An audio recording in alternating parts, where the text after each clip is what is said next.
Hello and welcome. Today we're going to be doing something a little bit different. I know that we mainly focus on gaming content on this channel and then recently have divulged into tokusatsu and how much fun that's been. But because of how much fun that's been, I kind of want to also reach out into books. So I have read a couple books and I'm going to do a review for each of them as individual videos. I made the mistake of waiting until I read the second book to record the review for the first book because I'm a fool. But if you are not down to listen to me talk about how good The Way of Kings is by Brandon Sanderson, then hey, I understand. But if you are, please stick with me. The first part of this review will have no spoilers, and then I will clearly let you know spoilers are coming, and then we will go into all spoilers. This is our first book review, and honestly, I'm excited that it's the first book review because I had never read Stormlight Archive. I had never touched it. I had read book one of Mistborn Era 1 and liked it, and then kind of stopped at book two. Uh, just didn't like Vin that much, and I'll go back to Mistborn after I get done with Stormlight Archive. But I really wanted to read this series when I heard about some of the things that are in it, and so when I started it, I really, really liked it right off the bat. I thought that the prologue chapter was really interesting. It really gives you an idea of like something terrible has happened, but you don't know what. And then you go straight into characters. And I think the character work that Brandon Sanderson does in this first book is really solid. I think that what you get about Kaladin and Shallan, and even what you get about side characters like Dalinar or Adolin or Yesna, any one of those are so interesting to me. I think the book did a great job with them. I think there are definitely some characters that didn't get a lot. There are some of the bridgemen that don't get a lot of really information given to them. But this is book one of a trilogy that is now getting a fourth book, I believe. So, hey, some characters aren't going to get all the spotlight. That said, there were some characters that I think got too much of the spotlight, and we'll get into that with spoilers as well. However, even past the characters, even past the interesting prologue chapter, what brought me back to Way of Kings every time was the world. The world of Roshar is so interesting. There's so much going on there, and all the cultures are very different. It's not just fantasy England again, which to me immediately was a catch. I had to read more because I had to know about them. You get into the Pure Lake, which is maybe my favorite location in anything ever. That is such a cool idea of, hey, we have. I'm trying not to spoil. We'll get back to the Pure Lake. We'll come back to the Pure Lake. I think right away this world catches you and just pulls you in, just drags you in a really cool way. I should mention this is not scripted in any way. These are my unscripted thoughts about the book, which means I'm going to talk a lot more with my hands than I normally do. Um, I think that Roshar itself is worth reading this book for, even if none of the characters really click with you. I do think the characters are really good, and I hope that you'll give them a chance. But Roshar itself is so good that I can't turn away. I have to know more. I have to know more about these lands. I have to know more about the Night Watcher. I have to know more about the various kingdoms and what's going on there. And in a lot of ways, it reminds me of Malazan in that way. And I know I bring the Malazan comparison up a lot on the podcast, but that's the thing that I love about Malazan is all these different cultures that are so different, and that's what Stormlight and Way of Kings brings in. And you get even more into that with the second book that I'm going to review in a second video. Uh, it's so good. I can't wait to get to book three. I'm reading Edge Dancer right now, which is an interstitiary book. I'm so excited to get into Oathbringer and then into the new book that comes out in November. So let's talk briefly about your two POV characters in this book. You technically have a third POV character, I suppose. Um, but he comes in a lot more in the second book. He does come in this book a lot. I guess technically it's not true. By part two, he's a main POV character. So let's talk about our three POV characters. Kaladin. Kaladin is your. He would be, in many cases, the stereotypical, like, hero character, right? He is the guy that the book starts with, really. He is the guy that is the gruff, been through the mud kind of character. He's a soldier. He's the guy that would be your main character with the most focus in most other fantasy novels, right? But he's not just that guy. He's not just that gruff hero guy. He also was a surgeon. You know, he has all these things about him. I'm going to try not to spoil too much in this non spoiler section. He has all these things about him that he's depressed, you know, like he's trying to build himself back up from this point of nothing. And as he does, he has to accept that maybe the way he's lived isn't the way he's supposed to live anymore. And I think the characters that he meets are some of my favorite in the story so far. Uh, I will just drop a name and I won't say anything else about him because I don't want to spoil too much in this section. But Lopin is top tier character writing. I love that character so much. Then we get into Shallan, right? And I find Shallan kind of boring, but I do think she gets better. At the start, I found her character to be astronomically more boring than Kaladin's. But as we have gone through book 2, that I'm not going to talk about here, I do think she has gotten a lot better. More things have happened that have revealed some stuff with her. She's still not my favorite. She's my least favorite of the POV characters so far, but I did enjoy her stuff quite a bit. And her interactions with Yesta Kholin, top tier. Top tier. I love Yesta so much. Great character. Amazing character. Really, really interesting too, in that she is like hard shell. Hey, oh, how do I talk about this without spoiling?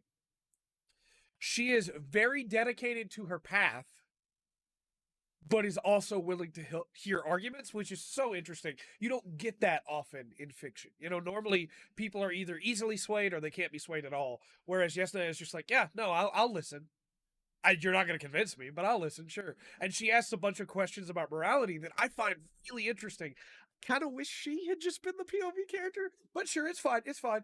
Then we get Dalinar, right? And Dalinar Kholin is incredible.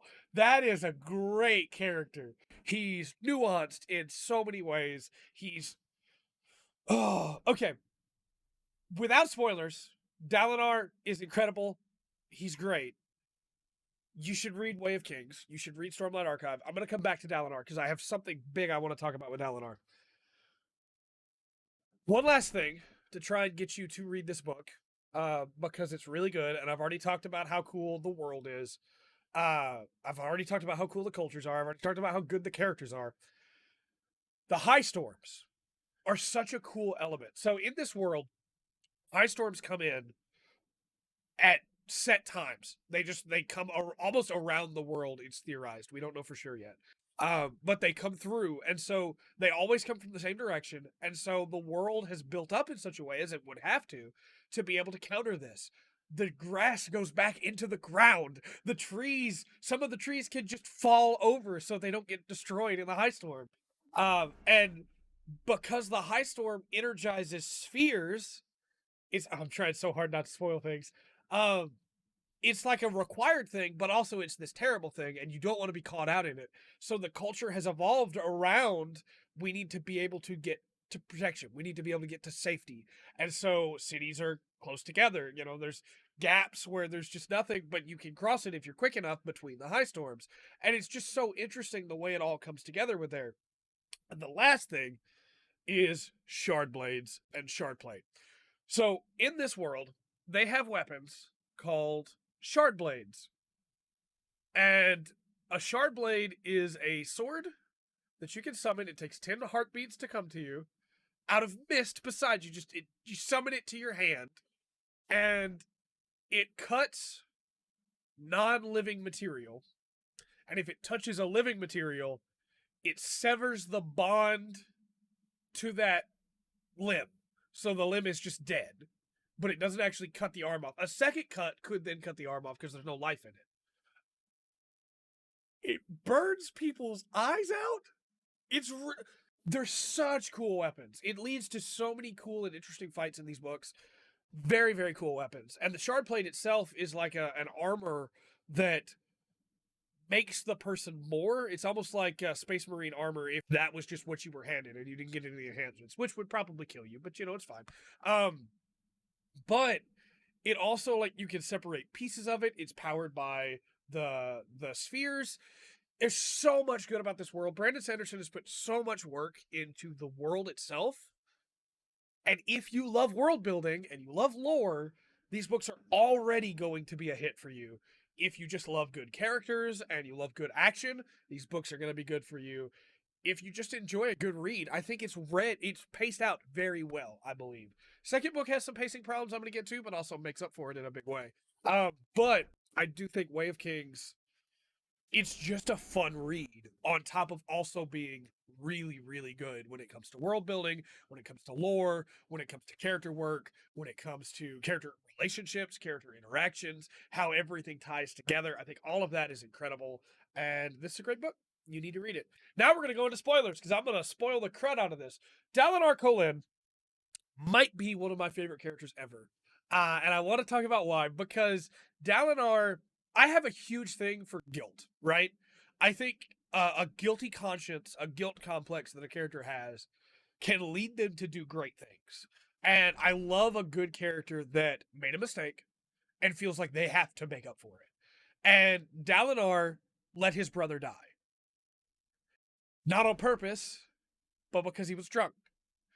And so Dalinar now wants to make up for that. He has to protect his brother's son. He has to protect his brother's wife. He has to protect his own family. He will not let that happen again. And the change in Dalinar Kholin from the drunkard at the feast to now the man who is firmly holding to the codes, who will not drink, he will not get drunk, it's just so good. I love that type of character. The character that, yeah, made a mistake, but now is making up for it. I think that Adolin is incredible. Adolin, Dalinar's first son, really, really good character. Uh, very sure of himself, and at first is kind of at odds with his father, but over the course of Way of Kings, kind of comes to support his father in a really cool way. Um, the Bridgemen are all great. I love their relationship with Kaladin so much. Sigzil is super cool. Teft is super cool. Moash is really interesting, and we'll get into him in book 2. Scar is really cool. I think all of them. Rock. Oh, how could I not bring up Rock? Rock is incredible. Air sick lowlanders. He's so good. The character work in this book is amazing. And the only characters that I think got too much time are Shallan Devar and the rest of the Devar family. We'll get into it in book 2 a little bit more.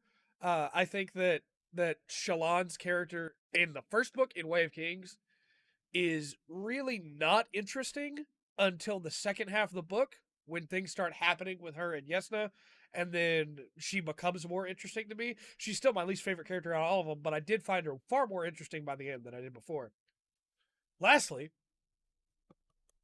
there's another character I want to bring up, and that is there's actually two. I'm sorry. Wit. The King's Wit is such a cleverly written character, such a cool idea. I love that so much. Wit is great, mysterious, strange, leads you to ask a lot of questions. Love him so much. And Syl is like top tier. Syl is like one of the best characters ever. Syl starting off as just kind of more of a sprint, more of a wind sprint, I guess, and being more because that's what she was like, being more confused and playful, and then slowly becoming this anchor that Kaladin needed to pull him back from the brink from where he almost killed himself. It's just so good. Syl is an incredible character. I think Way of Kings, to wrap all this up, is a must read, and I'm so happy that it was my first book review on this channel. I think you absolutely have to read this book, and I think you should probably read more Brandon Sanderson books because they're really good. The only thing I want from this book now moving forward is to get back into that prologue. I want to know what's going on with those characters. I need to know. I'm so curious. It's so interesting the way that it's set up and the blades that they left behind, the honor blades, and just I want to know. We didn't talk about Seth. How did we get almost through this review without talking about one of the best lines in all of fiction? Seth's son Villano, truthless as Shinovar, wore white on the day he was to kill a king. That line is so impacting. Immediately, that line is evocative. You want to know more. Why is he wearing white? Why is he truthless as Shinovar? What is going on? This is such a cool naming structure. He's going to kill a king? Which king? Why? It's so evocative. That is such a great line to start a book on. I get so excited because this book is really, really good. I recommend this book to everybody. I think you should read it. Give it a shot. and I will see you in Book Two's review, and then I'll review the rest of them after that. But until next time, I've been Trey. This has been the Full Spectrum. Remember to always enjoy the full spectrum that Way of Kings has to offer.